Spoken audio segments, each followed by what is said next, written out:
الحمد للہ وحدہ والصلاة والسلام علی من لا نبی بعد اما بعد اعوذ باللہ من الشیطان الرجیم بسم اللہ الرحمن الرحیم ولا یجرمنکم شنآن قوم علی الا تعدلوا اعدلوا هو اقرب للتقوى وقال اللہ تعالی فی مقام آخر فاعدلوا ولو كان ذا قربى وقال اللہ تعالی فی مقام اخری ان اللہ یأمر بالعدل والاحسان صدق اللہ العظیم رب اشرح لی صدری ویسر لی امری واحلل عقدۃ من لسانی یفقہوا قولی۔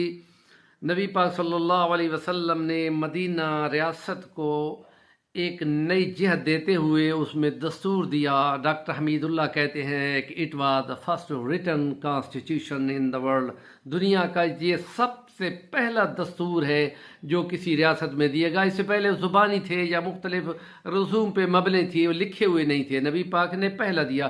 ڈاکٹر حمید اللہ صاحب کی یہی پی ایچ ڈی کا تھیسس تھا جو فرانس میں اسلامی مرکز کے سب سے بڑے علمبردار تھے۔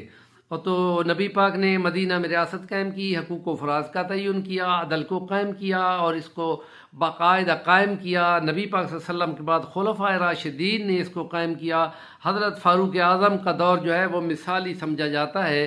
ہم اسی سلسلے کا ایک واقعہ بیان کرنا چاہتے ہیں جو مختصر سا ہے، آپ کی ذہانت کے لیے اور آپ کے سلیم فکر کے لیے، ذہانت کے لیے کافی ہوگا۔ وہ یوں ہے کہ ایک نوجوان کو لوگ پکڑتے ہوئے لے کے جا رہے تھے کہ اس پر حد قذف یا بہتان کی سزا لگائی جائے، 80 کوڑے، کہ وہ شخص لڑکا بول رہا تھا کہ خدا کے لیے مجھے بتاؤ، مجھ پر یہ حد لگانا چاہتے ہیں۔ حضرت علی نے بھی دیکھ لیا تو فرمایا یہ کیا مسئلہ ہے؟ انہوں نے کہا کہ یہ شخص کہتا ہے کہ یہ عورت میری ماں ہے، اور وہ کہتی ہے کہ میں نے تو اس کو دیکھا بھی نہیں ہے، یہ میں نے پہلی دفعہ دیکھا ہے۔ اس کے بھائی کہتے ہیں ہماری بہن نے تو شادی نہیں کی، تو یہ اس پہ بہتان لگا رہا ہے۔ تو حضرت عمر کے پاس جا پہنچے تو حضرت عمر نے یہ سنا تو وہ عورت کہتی ہے یہ تو میرا بیٹا نہیں ہے۔ اس کے بھائی کہتے ہیں اس نے تو ابھی شادی بھی نہیں کی، تو یہ بہتان لگا رہا ہے بیٹا ہونے کی، تو اس پر قذف لگایا جائے۔ حضرت علی اور مرتضیٰ پہنچتے ہیں اور فرماتے ہیں امیر المومنین ابن خطاب یہ معاملہ آپ میرے سپرد کریں نا، میں ذرا اس کی ریسرچ کروں اور تحقیق کر کے پھر آپ کو رپورٹ دیتا ہوں۔ فرماتا ٹھیک ہے لے جاؤ۔ پھر وہ ایک جگہ جاتے ہیں اور ایک مرکز میں یا مسجد میں بیٹھ کے لوگوں کو جمع کرتے ہیں، ان تمام لوگوں کو بھی، اس عورت کو بھی اور اس لڑکے کو بھی بٹھا دیتے ہیں اور فرماتے ہیں دیکھو میں نے فیصلہ تمہارا کر کے دینا ہے، تو اس لیے تم میرے فیصلوں کو مان لو گے؟ تو وہ نوجوان لڑکا کہتا ہے جی ہم مان لیں گے۔ تو اس عورت کو بھی کہتے ہیں تم بھی مان لو گی؟ ان کا جی میں ہم فیصلے مانوں گا کہ لکھ کے دے دو، تو یہ بھی مکر نہ جاؤ۔ تو انہوں نے کہا اب لڑکا تو بھی لکھ کے دے، میرا فیصلہ مانو گے؟ اور عورت کو بھی کہا تم بھی لکھ کے دو کہ تم فیصلہ مانو گی۔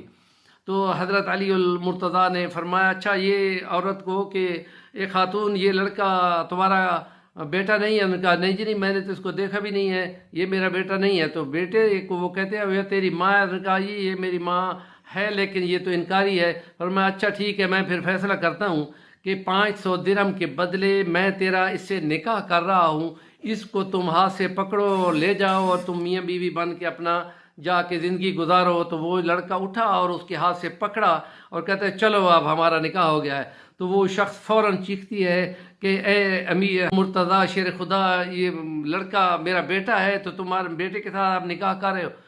میں اب تو تم مان گئی ہو کہ یہ میرے بیٹا ہے، تو ابھی تو تم انکار کر رہی تھی۔ اس نے کہا کہ حقیقت یہ ہے کہ یہ اپنے باپ کا اکیلا تھا اور اس کے پاس بہت بڑی جاگیر تھی اور اس کا باپ کب کا مر گیا ہے، تو ہمارے بھائیوں نے چاہا کہ ہم اس جاگیر پہ قبضہ کر لیں اور اس کو بالکل اجنبی بنا دیں اور وہ مال کھا جائیں، تو اس لیے ہم نے یہ چاہا۔ تو فرمایا کہ یہ تو تم نے جھوٹ بولا، اس پہ جھوٹ کی تمہاری سزا ہونی چاہیے۔ تو یہ طریقہ ہوتا ہے کہ جس میں ذہانت کے ساتھ فیصلے اگر کیے جاتے ہیں تو حق سامنے آتا ہے، اور حق اگر تلاش کیا جائے، کوشش کی جائے تو حق ضرور مل جاتا ہے۔